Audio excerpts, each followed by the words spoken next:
I told you this one would cost you something. The most dangerous manipulator in any room is the one who doesn't know they're doing it. You came here looking for that person. You're looking at them. 5 patterns. You've used at least one today. One of these 5 is so common you'll recognize it before the lesson even ends. That recognition will feel like relief. It won't be. And the pattern you're already trying to reject is probably the one you use most. Lesson 1. Guilt as currency. Have you ever told someone you were fine in a tone that guaranteed they would ask again? Have you ever sighed in a way that was meant to be heard? That's where this starts. You need something from someone. You don't ask directly. Instead, you mention how hard your day was, how tired you are, how much you've been doing for everyone else. You don't raise your voice. You don't make demands.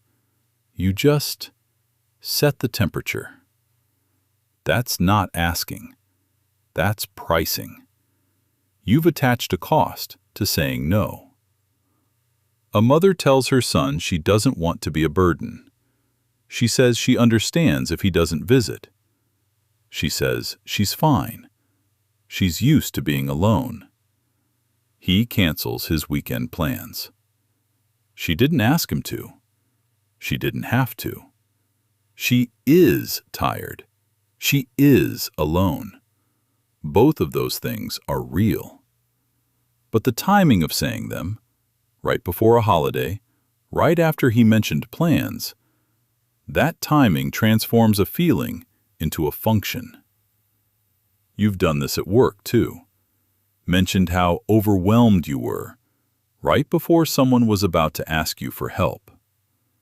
Not to say no, to make them feel guilty for asking. You didn't plan it, but you didn't have to. The person who pays for it is the one who has to guess, the one scanning your tone and the gaps between your words, trying to decode what you won't say directly. The most damaging pressure almost never sounds harsh. You called it honesty while someone else paid for it. It was a price tag wrapped in silence. But ask yourself, did they know what you needed? Or did you punish them for failing a test they didn't know they were taking? A man wants his partner to spend less time with friends. He doesn't say it. Instead, he sends a message. Hope you have fun. I'll probably just stay in. Kind of a rough week. She comes home early. He says he didn't ask her to. He didn't. But it was about placing the guilt close enough to the door that she'd feel it on her way out. That wasn't information. That was climate control. If you're already resisting this, stay for pattern 5. If you still think this is sensitivity, the next pattern will show you how sensitivity becomes leverage. Lesson 2. Strategic vulnerability. You told them about your childhood when they were pulling away. You mentioned your anxiety when they were considering leaving.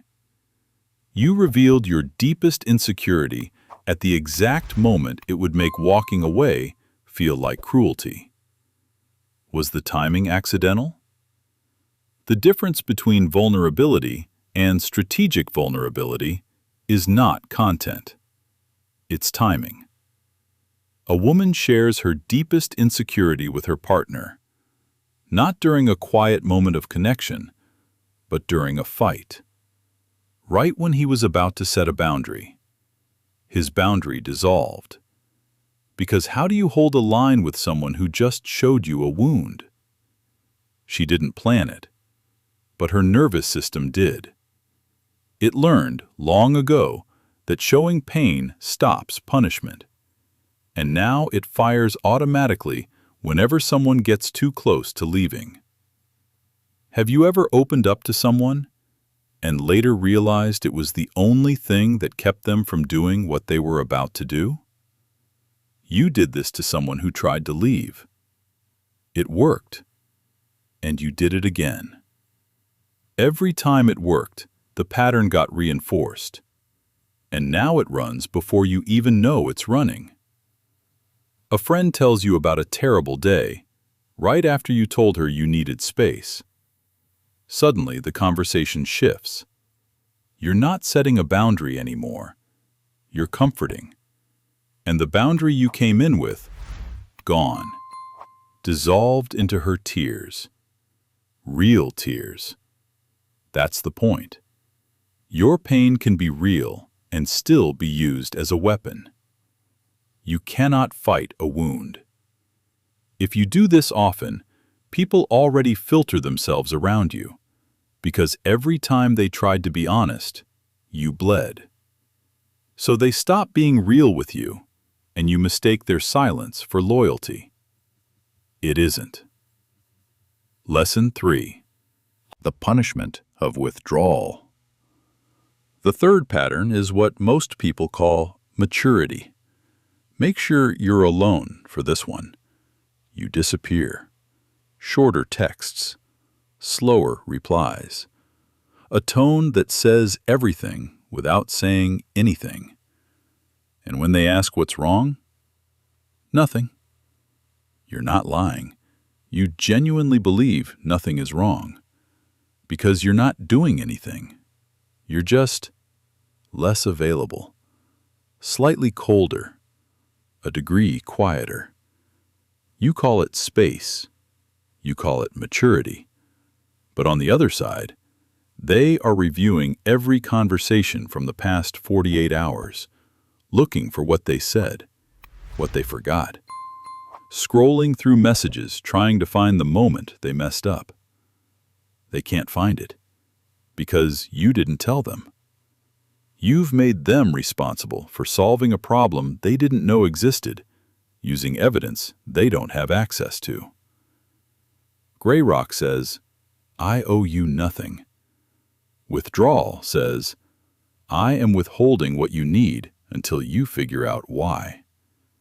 One protects you, the other controls them. Have you ever gone quiet on someone and felt a small satisfaction when they started trying harder? When they texted twice? When their tone changed from casual to careful? That satisfaction is the signal. It means the withdrawal wasn't about protecting yourself. It was about making them feel the weight of your silence. And here is what no one says out loud. It works. Every time. They do come back, but they also start censoring themselves around you. You trained them. Not with anger, with absence. And they will try. Every time. Until the day they stop trying. And on that day, you'll feel shocked, betrayed, abandoned. But they didn't leave. They just ran out of guesses. A woman goes quiet on her partner for 2 days after he forgot something she considers important. She doesn't tell him what he forgot. He tries flowers. He tries cooking dinner. He tries asking what's wrong 4 times. She says nothing. On the 3rd day, he stops trying. Not because he doesn't love her, because he was never told the question. 6 months later, she tells her friends he became distant. She doesn't mention the silence. She doesn't mention what she withheld, because in her version, she was just hurt, and he should have known. If you do this often, people have already started closing off from you. You just haven't noticed yet, because they're doing it quietly, the same way you taught them to. The next pattern hides where you'd least expect it. Lesson 4. Keeping score. The 4th pattern weaponizes your own goodness. It looks like generosity, right until the bill arrives. A man covers for his colleagues' mistakes for months. He stays late. He fixes errors quietly. He never mentions it, because he's not that kind of person. He gives freely. Until the day he needs a favor, and that colleague says no. And suddenly, every late night, every quiet fix, every unreported mistake lands on the table like evidence. I never said anything about all those times I covered for you. He never said anything. That's true. But he was counting the entire time. And now the bill has arrived, for a meal the other person didn't know they ordered. You did something for someone. You didn't ask for anything in return, but you remember it. Not vaguely, specifically. The date, the effort, the sacrifice, the fact that you were there when no one else was. You're generous on Monday. You're generous on Tuesday. On Wednesday, they say no. And suddenly you feel it.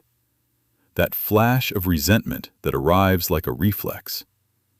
After everything I did. That flash is the proof that the giving was never free. It was a loan disguised as a gift. And the interest rate is silence. They think your generosity was free. They have no idea. And the moment they fail to repay a debt they didn't know existed, the relationship changes. Not with an argument, with a shift. A coldness they can feel but can't name. A distance that appeared overnight, for a reason they'll never be told. A woman plans her partner's birthday for weeks. 3 months later, her birthday comes. He gets her flowers and a card.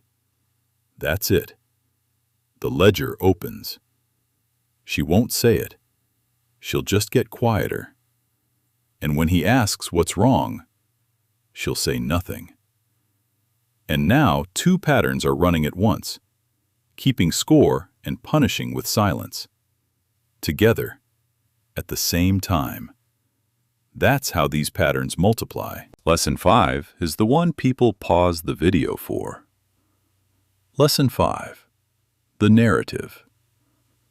The 5th pattern ruins people without a single direct lie. Something happened between you and another person. A conflict. A rupture. And you told someone about it. Not to manipulate, just to process. But here is what happened in the telling. You centered yourself. You smoothed out the moments where your behavior was questionable. You made your reactions sound more measured than they were. You left out the text you sent at midnight that you wish you hadn't. You left out the fact that you said, "It's fine," when it wasn't, and then punished them for believing you. You chose which details to include, and which ones would complicate the version you needed to believe. You didn't lie. You curated.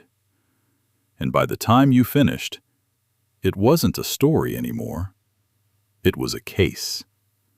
And every person who heard it became a juror who only heard the prosecution.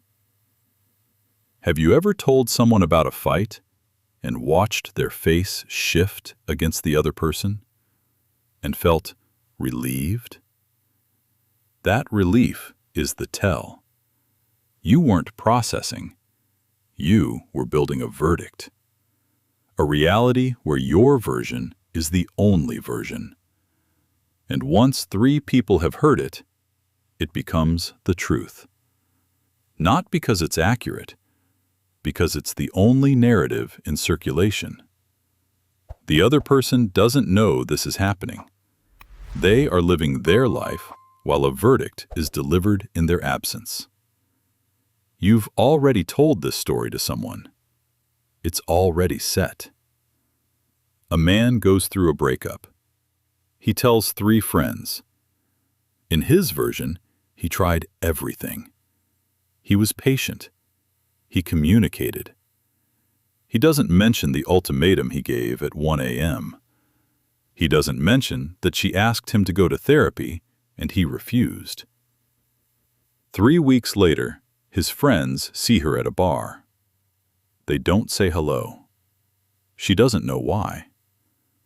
The verdict was delivered, without a trial, without her voice.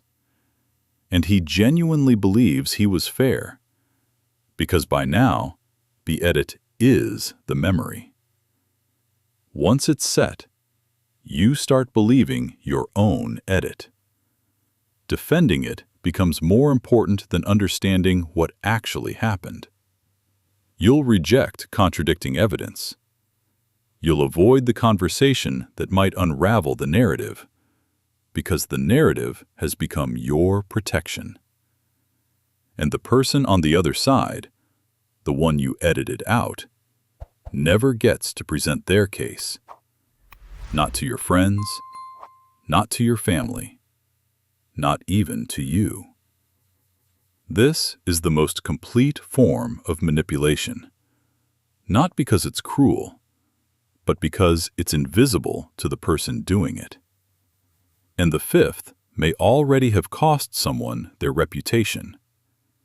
You will never know how many people are living inside a version of events you built. How many friendships were lost because of a story you told. How many apologies were never offered because your version made them unnecessary. And it always starts with 3 words. Let me tell you what happened. You counted how they treated you, but you never counted how they felt when you went quiet. When you opened a wound at the perfect moment. When you told 3 people your version and never checked if it was true. You came here looking for manipulators. You found yourself. Not guilt, not shame. The inability to unsee it. After this video, it's not instinct anymore. It's a choice. Which pattern did you argue with first? 1, 2, 3, 4, or 5? Drop the number and be honest about which side you were on. This video shows you what you do. The next one shows you who taught you to call it love.